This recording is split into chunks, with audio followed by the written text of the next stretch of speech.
Hello everyone, welcome to our channel study bulb. आज मैं आप लोगों के लिए फिर से दो नए क्वेश्चंस लेकर आई हूँ।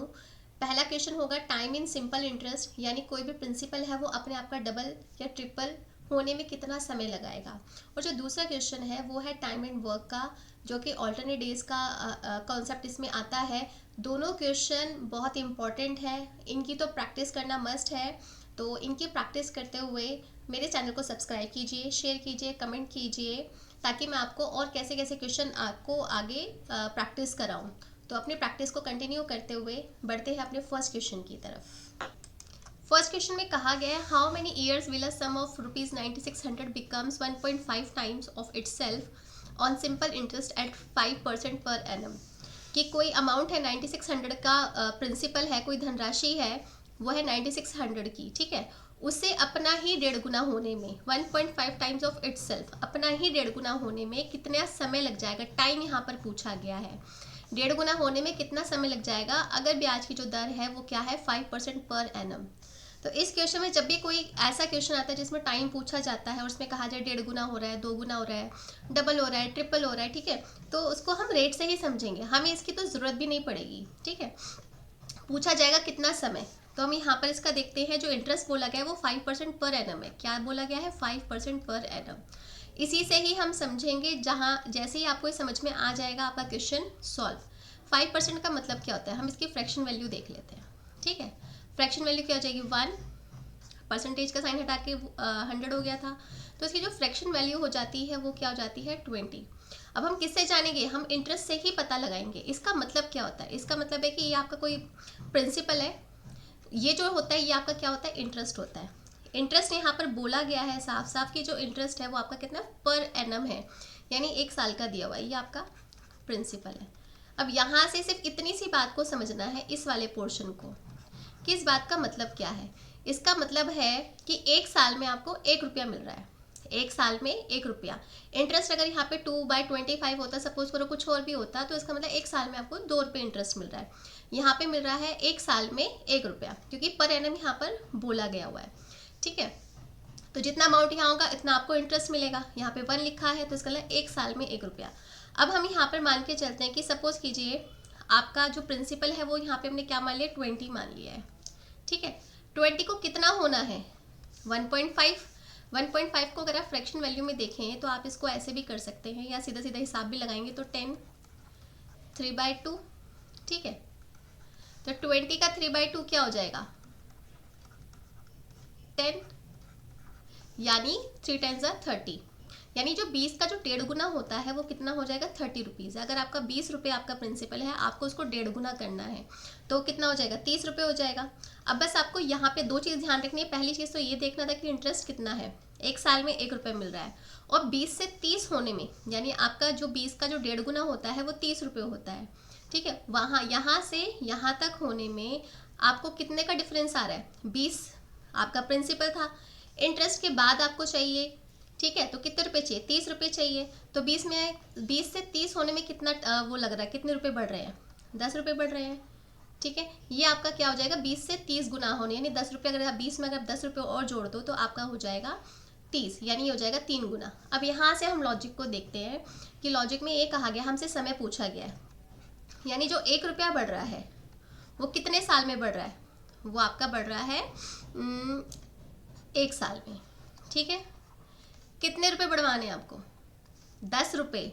30 नहीं, 30 तो हमारे होंगे, लेकिन 20 तो हमारा पहले भी था ना।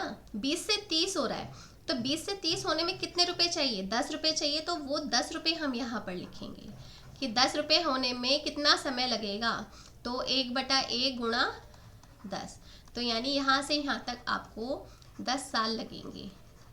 क्वेश्चन बहुत इजी है, बस इसको देखना है। इसमें से दो ही चीज़ आपको देखनी है कि आपका इंटरेस्ट कितना आ रहा है और कितने समय में आ रहा है। इंटरेस्ट आपका हमेशा पर एनम होता है, पर एनम में आपका 1 रुपया ही आ रहा है, ठीक है। और यहाँ से यहाँ तक होने में कितना आ रहा है? यानी 20 से जो आपका प्रिंसिपल था, 20 से 30 जाने में आपको कितने रुपए और ऐड करने थे? तो 20 से 30 तक जाने में आपको 10 रुपये ऐड करने थे। तो 10 रुपये का हम हिसाब लगाएंगे कि 20 में अगर हम 10 को और जोड़ेंगे तो 10 रुपये बढ़ाने में हमें कितने साल लग जाएंगे? 10 रुपये बढ़ाने में हमें 10 साल लग जाएंगे। तो जो इसका आंसर है वो है 10 ईयर। मैं ऐसा क्वेश्चन आपको एक और समझा देती हूँ ताकि और क्लियर हो जाए। सपोज कीजिए आपको बोला गया है कि रेट ऑफ इंटरेस्ट है आपका 14/2/7%। ठीक है, कोई अमाउंट है। देखो वहाँ पे हमने क्वेश्चन में देखा कि 9600 दिया, तो उसकी हमें ज़रूरत भी नहीं पड़ी क्योंकि हमसे यहाँ पे टाइम पूछा गया है। हमसे ये नहीं कहा गया था कि अमाउंट कितना हो जाएगा। अगर अमाउंट पूछा होता तो हम उसको फिर आगे करते। हमसे सिर्फ टाइम पूछा है तो हम टाइम से ही कनेक्टेड रहेंगे।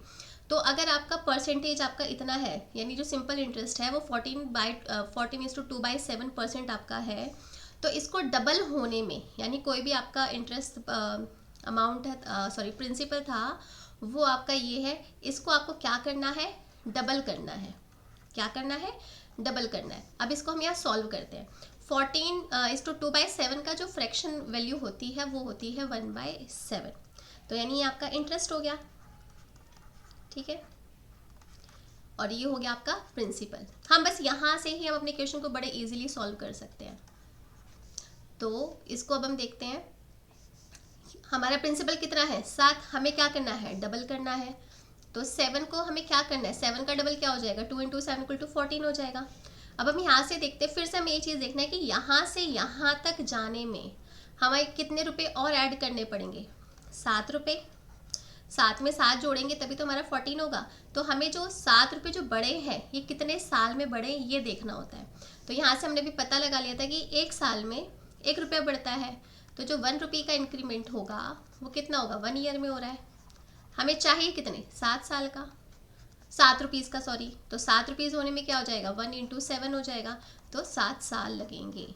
तो ये ध्यान रखना है, 3 गुना बोला है, 4 गुना बोला है, तो उस हिसाब से हम बड़े इजीली निकाल सकते हैं सिर्फ परसेंटेज से, क्योंकि यहाँ पे सिर्फ टाइम कहा गया है। There is no need of any amount. किसी भी अमाउंट की ज़रूरत नहीं है। कोई प्रिंसिपल दिया था उससे कोई ज़्यादा फर्क नहीं पड़ रहा। हमने रेट से ही पता लगा लिया कि इसको दुगना होने में कितना समय लग रहा था। वहाँ पे 1.5 गुना होने में 10 साल लग रहे थे, यहाँ पे दुगना होने में जैसा हमारा रेट या सिंपल इंटरेस्ट जो हमें दिया जाता है उसी हिसाब से हम अपने क्वेश्चन को सॉल्व करते हैं। आई होप आपको ये क्वेश्चन समझ में आएगा। वेरी इंपॉर्टेंट क्वेश्चन, कई बार पूछा जाता है। तो बढ़ते हैं हमारे नेक्स्ट क्वेश्चन की तरफ।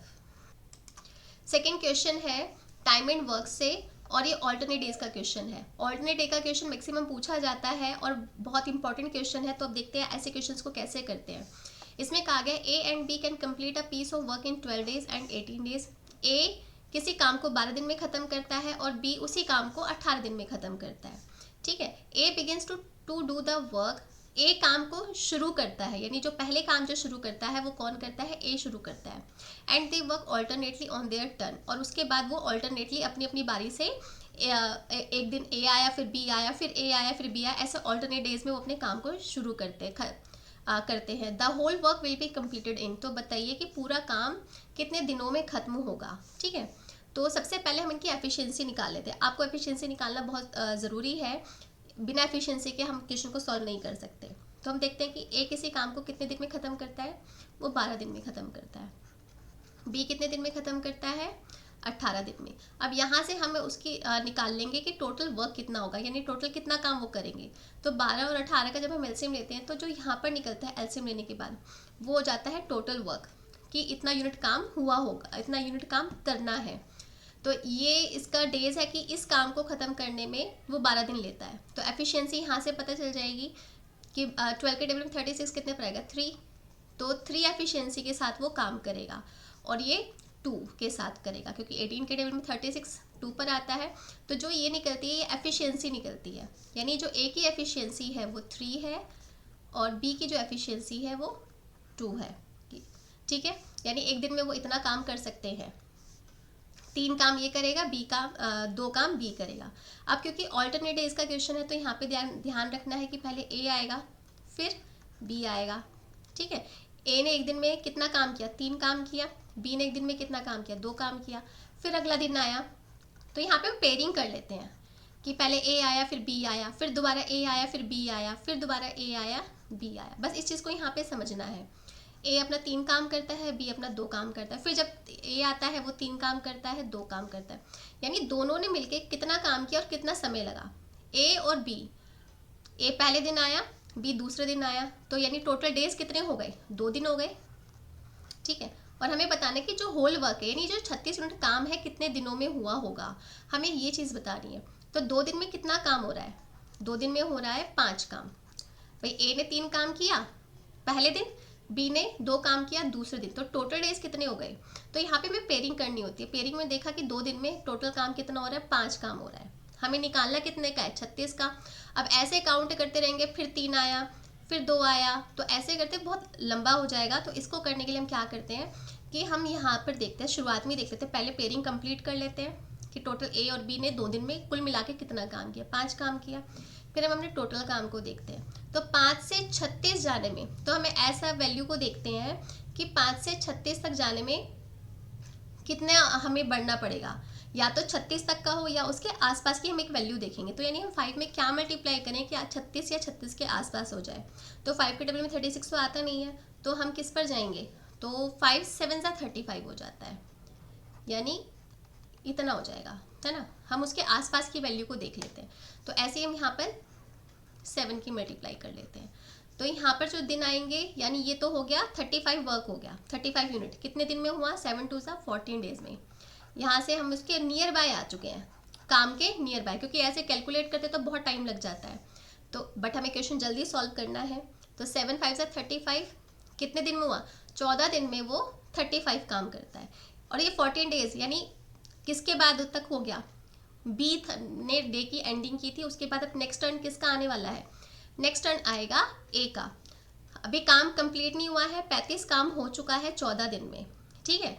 लेकिन शुरुआत खत्म किसने किया था, बी ने खत्म किया था, यहाँ तभी तो हमने पेयरिंग की थी। तो अभी ये यहाँ पर आगे 14 डेज में 35 वर्क हुआ है, हमें कंप्लीट करना है 36। अब यहाँ पे आप अगर नेक्स्ट शुरुआत कौन करेगा, जो नेक्स्ट शुरुआत करेगा यानी अगले दिन कौन आएगा, ए आएगा। अभी हम यहाँ पे समझते हैं। तो ए आने पर कितना हो जाएगा, तो वो कितना काम करेगा, ए 3 दिन काम करेगा, है ना। लेकिन यहाँ पे काम कितना हो गया, ये तो टोटल काम 38 हो गया। 15 डेज में कितना काम हो पा रहा है, 13 डेज। अब हमसे 38 डेज का नहीं पूछा, हमसे तो कहा गया कंप्लीट काम करने में कितना टाइम लगेगा। तो यहाँ पे 36 काम करना है, काम तो हमारा ज़्यादा हो रहा है। तो यही हमें देखना है कि कितने दिनों में होगा। तो अब इसको करने का तरीका क्या होता है, क्वेश्चन हम यहाँ पे ख़त्म, मतलब एंडिंग यहाँ पर ही। अब यहाँ पे समझने वाली चीज़ क्या है, तो जितना अब ये 15 डेज काउंट करेंगे, 15 डेज में ज़्यादा काम हो रहा है, ठीक है। तो यानी हम अब इसको कंसिडर नहीं करेंगे। तो अब हम क्या लेंगे, जो हमारा डे था जो पहले वाला, नेक्स्ट डे आने से पहले, तो यहाँ पे आज उसको लिख लेंगे हम यहाँ पे 40। कितना काम बचा हुआ है भाई, 36 यहाँ था, तो इसमें से यहाँ पर इतने, इसको हमने जो सोचा था हम उसको कर देंगे क्रॉस, यानी इतने को हम कंसिडर अब नहीं करने वाले। अब हमारा जो क्वेश्चन होगा वो यहाँ से होगा, 36 काम हमें करना था, 14 दिन में कितना काम हुआ, 35 काम हुआ। तो 14 डेज यहाँ लिख लिया, कितने काम की कमी हो गई, हम यहाँ पे लिखेंगे 36 माइनस 35, ठीक है। इसे समझाने के लिए लिख रही हूँ, यहाँ पे जितना काम बच गया, कितना काम बचेगा, 36 में से 35 को माइनस कर देंगे तो हमारा काम बच गया। और जो डिनोमिनेटर में आएगा, जिसकी नेक्स्ट टर्न आएगी, नेक्स्ट टर्न किसकी है, नेक्स्ट पर्सन जो आएगा या नेक्स्ट टर्न जिसकी आएगी, हम उसको लिखेंगे। अब यहाँ से देख लेते हैं भाई, 14 डेज हो गए थे, कितना काम बच गया था, एक काम बच गया था। और नेक्स्ट पर्सन अब कौन आने वाला था, ए आने वाला था। तो ए की एफिशिएंसी कितनी है, 3। तो यही हमारा यानी 14:1/3 डेज लगेंगे पूरे काम को ख़त्म करने के लिए। तो ये था आज का सेकंड क्वेश्चन। यहाँ पे बस ये ख्याल रखना है कि जितना डेज आपका आया है वो हमें एक्स्ट्रा वाला नहीं लेना, ठीक है। अगर यहाँ पर आके 15 डेज में आपका 36 हो रहा होता तो हम यहाँ पे 15 डेज लिख देते, वो हमारा पूरा आंसर हो जाता। लेकिन जब हमारा काम एक्स्ट्रा हो रहा है, एक्स्ट्रा होने के लिए हम पहले वाले का जितना काम बच गया है वो, और नेक्स्ट टर्न जिसकी आने वाली है, ए पर्सन की, उसकी एफिशिएंसी को हम यहाँ पर लिख देते हैं। तो इसलिए हमारा आंसर हो जाएगा 14:1/3 डेज। तो ये थे आज के 2 questions. Both questions are very important, so do practice ideas, do subscribe my channel, like and share also. Thank you very much.